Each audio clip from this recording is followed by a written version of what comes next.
Yes, ഇനി നമ്മൾ പോകുന്നത് കോഴിക്കോടേക്കാണ്. ആരാവും കോഴിക്കോട്ടെ മേയർ? നമുക്കറിയാം, CPM-ന് ഇടതുപക്ഷത്തിന് ആശ്വാസ വിജയമുണ്ടായ കോഴിക്കോട് CPM-ന്റെ മേയർ സ്ഥാനാർത്ഥി മുസഫർ അഹമ്മദ് പരാജയപ്പെട്ടു.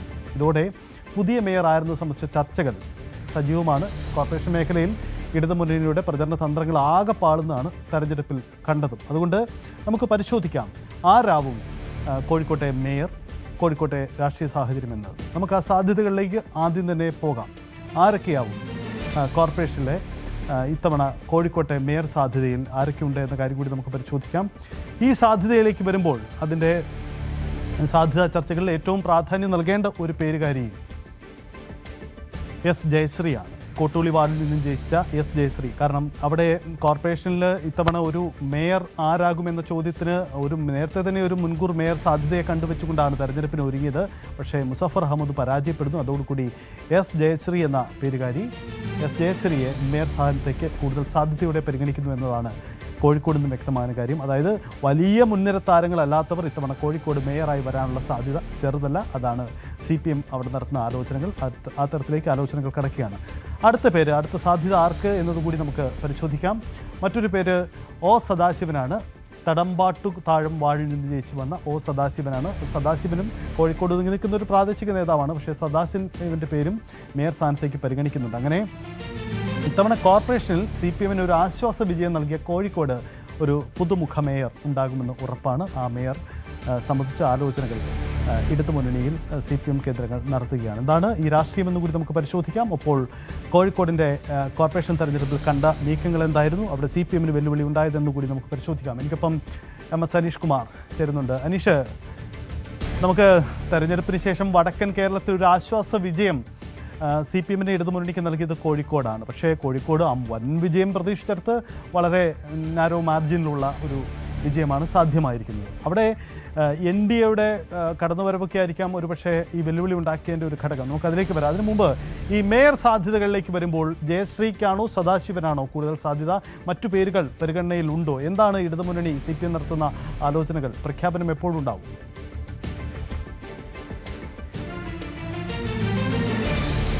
സജിത്ത്, ഇപ്പോൾ ഏറ്റവും ഒടുവിൽ 2 പേരുകളിലേക്ക് ഈ പട്ടിക ചുരുങ്ങിയിട്ടുണ്ടെന്നാണ് നമുക്ക് മനസ്സിലാക്കാൻ കഴിയുന്നത്. അതിൽ ആദ്യ പരിഗണന ഇപ്പോൾ ലഭിക്കുന്നത് O സദാശിവൻ എന്ന കടമ്പാട്ട് താഴത്തു നിന്നുള്ള കൗൺസിലർക്ക് തന്നെയാണ് എന്ന് നമുക്ക് പറയേണ്ടി വരും. അദ്ദേഹമാണ് ഈ നഗരസഭയിൽ മുസാഫർ അഹമ്മദ് കഴിഞ്ഞാൽ ഏറ്റവും മുതിർന്ന LDF കൗൺസിലർ.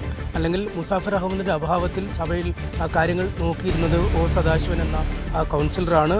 അദ്ദേഹം പാർട്ടി ഏരിയ കമ്മിറ്റി അംഗം കൂടിയാണ്. ഇതിനൊപ്പമാണ് എസ് ജയശ്രീ എന്ന സ്റ്റാൻഡിംഗ് കമ്മിറ്റി ചെയർപേഴ്സൺ. കഴിഞ്ഞ കൗൺസിലിലെ ആരോഗ്യ സ്റ്റാൻഡിംഗ് കമ്മിറ്റി ചെയർപേഴ്സണാണ്. ഒപ്പം കഴിഞ്ഞ തവണ ഒരു വനിതാ മേയറായിരുന്നു കോഴിക്കോട് നഗരത്തിൽ വരേണ്ടിയിരുന്നത്. അതുകൊണ്ട് ആ പട്ടികയിൽപ്പെടുത്തി ഏറ്റവും അധികം പ്രാധാന്യത്തോടുകൂടി പറഞ്ഞു കിട്ടുന്ന ഒരു പേര് ഈ എസ് ജയശ്രീയുടെ തന്നെയായിരുന്നു. മാധ്യമങ്ങളടക്കം അവരുടെ പ്രതികരണങ്ങൾ പോലും ഈ കോർപ്പറേഷൻ മേയറാവും എന്ന തരത്തിൽ എടുക്കുന്ന ഒരു സാഹചര്യമുണ്ട്. പക്ഷേ അതിനുശേഷമാണ് വളരെ പെട്ടെന്ന് തുടക്കക്കാരിയായ ബീന ഫിലിപ്പ് എന്ന സ്ഥാനാർത്ഥിയിലേക്ക് അല്ലെങ്കിൽ മേയറിലേക്ക് പാർട്ടി എത്തുന്നത്. അത് ഒരുപാട് ഘടകങ്ങൾ പരിഗണിച്ച ശേഷമാണ്, അവർക്ക് സമൂഹത്തിൽ ഉള്ള ഒരു ആളുകൾക്കിടയിലുള്ള ഒരു സ്വീകാര്യതയൊക്കെ പരിഗണിച്ച ശേഷമാണ് അത്തരമൊരു തീരുമാനത്തിലേക്ക് ബീന ഫിലിപ്പിലേക്ക് കോർപ്പറേഷൻ മേയർ സ്ഥാനം എത്തുകയും പിന്നീട് എസ് ജയശ്രീയെ ആരോഗ്യ സ്റ്റാൻഡിംഗ് കമ്മിറ്റി ചെയർപേഴ്സൺ ആക്കുകയും ചെയ്തു. അതുകൊണ്ട് ഇത്തവണയും അവർ ഡെപ്യൂട്ടി മേയർ എന്ന രീതിയിൽ തന്നെയാണ് ആദ്യഘട്ടം മുതൽ രംഗത്തുണ്ടായിരുന്നത്. മുസാഫർ അഹമ്മദ് മീഞ്ചന്ത വാർഡിൽ നിന്നും അനായാസം ജയിക്കുമെന്നും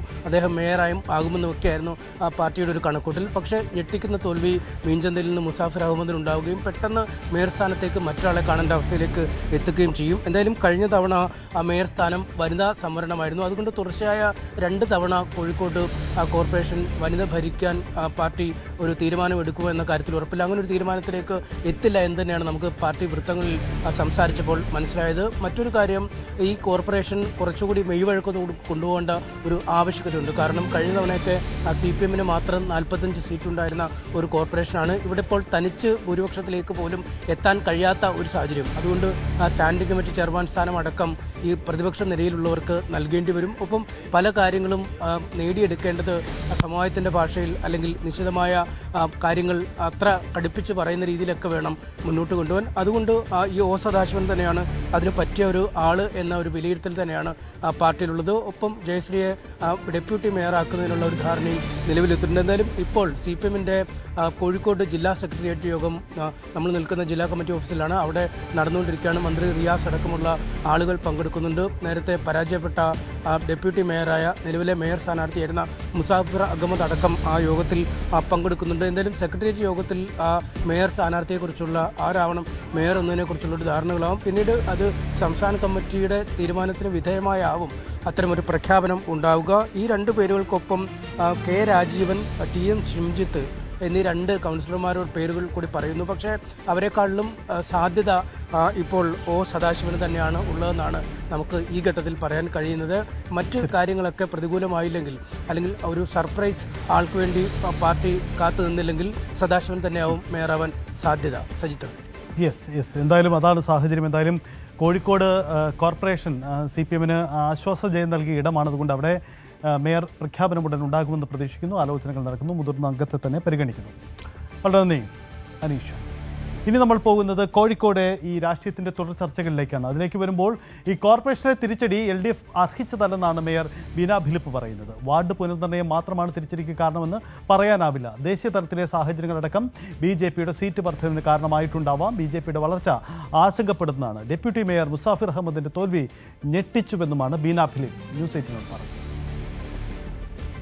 തദ്ദേശ ഭരണ തെരഞ്ഞെടുപ്പിൻ്റെ വോട്ടെണ്ണൽ കഴിഞ്ഞിരിക്കുന്നു. കോട്ടകുത്തളങ്ങൾ പലതും വീണ തെരഞ്ഞെടുപ്പാണ്. പക്ഷേ ഇപ്പോഴും കോഴിക്കോട് കോർപ്പറേഷൻ വ്യക്തമായ ഭൂരിപക്ഷത്തിലല്ലെങ്കിൽ പോലും ഇടതുപക്ഷത്തിന് ഭരിക്കാൻ കഴിയുന്ന അവസ്ഥയിലേക്ക് തന്നെ മാറിയിരിക്കുന്നു. നമുക്കൊപ്പം മേയർ, ഇപ്പോഴത്തെ മേയർ അധികാരം ഒഴിഞ്ഞിട്ടില്ല, ബീന ഫിലിപ്പ് ഉണ്ട്. ഇങ്ങനൊരു വിധി പ്രതീക്ഷിച്ചിരുന്നു? ഒട്ടും പ്രതീക്ഷിച്ചില്ല. നിങ്ങളെല്ലാ ചാനലുകാരും എന്തായാലും നല്ല ഭൂരിപക്ഷത്തോടെ ജയിക്കുമ്പോൾ നല്ല വിധി എഴുതിയത്. അതുകൊണ്ട് ഒരു പഠനമോ അല്ലെങ്കിൽ ഒരു സർവേയോ ഒന്നും തന്നെ കോഴിക്കോട് കോർപ്പറേഷൻ സംബന്ധിച്ച് പ്രത്യേകിച്ചും LDF അല്ലാതെ മറ്റൊരാൾ വരില്ല എന്ന് തന്നെയായിരുന്നു വിചാരിച്ചത്. പക്ഷേ ഈ ഭൂരിപക്ഷം കേവല ഭൂരിപക്ഷമില്ല. പക്ഷേ പഞ്ചായത്തിൽ അത് പ്രശ്നമല്ല, അല്ലെങ്കിൽ തദ്ദേശ ഭരണ സ്ഥാപനങ്ങളിൽ. പക്ഷേ ഒറ്റയ്ക്ക് CPM-ന് പോലും കഴിഞ്ഞ തവണ ഒറ്റയ്ക്ക് ഭരിക്കാനുള്ള ഭൂരിപക്ഷം ഉണ്ടായിരുന്നു. അവിടെ നിന്നാണ് അതെ ഇപ്പോൾ ഇങ്ങനെ വന്നത്. കാരണം സീറ്റിൽ ഒരു 38 സീറ്റൊക്കെ കിട്ടിയിരുന്നെങ്കിൽ 39 സീറ്റ് കിട്ടിയിരുന്നെങ്കിൽ തീർച്ചയായിട്ടും നമുക്ക് കുറച്ചുകൂടി, കാരണം ഭൂരിപക്ഷം ഉണ്ടല്ലോ എന്ന അർത്ഥത്തിൽ വരായിരുന്നു. അങ്ങനെ സംഭവിച്ചില്ല. അത് സാരമില്ലെന്ന്. ഇതൊക്കെ ജനാധിപത്യത്തിലും എല്ലാ തരത്തിലുള്ള ഭരണ സംവിധാനത്തിലും ഇങ്ങനെ സംഭവിക്കാറില്ലേ? അപ്രതീക്ഷിതങ്ങളായിട്ടുള്ള വരവുകളും പോക്കുകളും ഒക്കെ സംഭവിക്കാറുണ്ട്. പാർട്ടിക്ക് അതിനകത്ത് എന്താണ് കാരണം എന്ന് പാർട്ടി എന്തായാലും ഇഴകീറി പരിശോധിക്കും. അത് നമ്മൾ അതിനകത്തൊരു എന്താ പറയണത്, മയമൊന്നും ചേർത്താറില്ല. പാർട്ടിയുടെ പഠനം കൃത്യമായതായിരിക്കും. അതിനകത്ത് വിമർശിക്കേണ്ട സ്ഥലത്ത് വിമർശിച്ചും മറ്റുന്ന പോരായ്മകളെ പറ്റി പറഞ്ഞിട്ടുള്ള ഒരു പഠനം എന്തായാലും പുറത്തു വരും. അപ്പോൾ അതിനുശേഷമേ വ്യക്തമായിട്ട് എന്തുകൊണ്ടാണ് ഇങ്ങനെ നമുക്ക് പറയാൻ കഴിയൂ. ഏതാണ്ട് മനസ്സിലാക്കിയിടത്തോളം ഒരു സാധാരണ നമ്മൾ പറയുന്ന പോലെ ഒരു UDF തരംഗം ഉണ്ടായിരുന്നു. അവർ നന്നായിട്ട് പണിയെടുത്ത് കാണണം. ഒരുപക്ഷെ പുറത്ത് നമ്മൾ അറിയാത്തതുകൊണ്ടായിരിക്കും. പിന്നെ അവർക്ക് അതുകൊണ്ടാണ് ശരിക്കും സംഭവിച്ചിട്ടുണ്ടാവുക. പിന്നെ അതിലിപ്പോൾ നമുക്കതിനകത്ത് വിഷമിച്ചിട്ടൊന്നും കാര്യമില്ല. ഇത് നമ്മൾ പല പ്രാവശ്യം കണ്ടതല്ലേ. എത്ര പ്രാവശ്യം ഇതുപോലെ നമ്മൾ ഒരു പ്രാവശ്യം വരും, നല്ല രീതിയിൽ വരും, അടുത്ത പ്രാവശ്യം നമ്മൾ താഴേക്ക് പോകും. പക്ഷേ കോഴിക്കോട് കോർപ്പറേഷൻ സംബന്ധിച്ച് 47 വർഷത്തിലേറെ ആയിട്ടുള്ളത് തുടർച്ചയായ LDF ഭരണമാണ് പോയത്. അത് നിസ്സാര കാര്യമായിട്ടല്ല കാണുന്നത്, നമ്മൾ വളരെ ഗൗരവമായിട്ട് തന്നെയാണ് അത് കാണുന്നത്.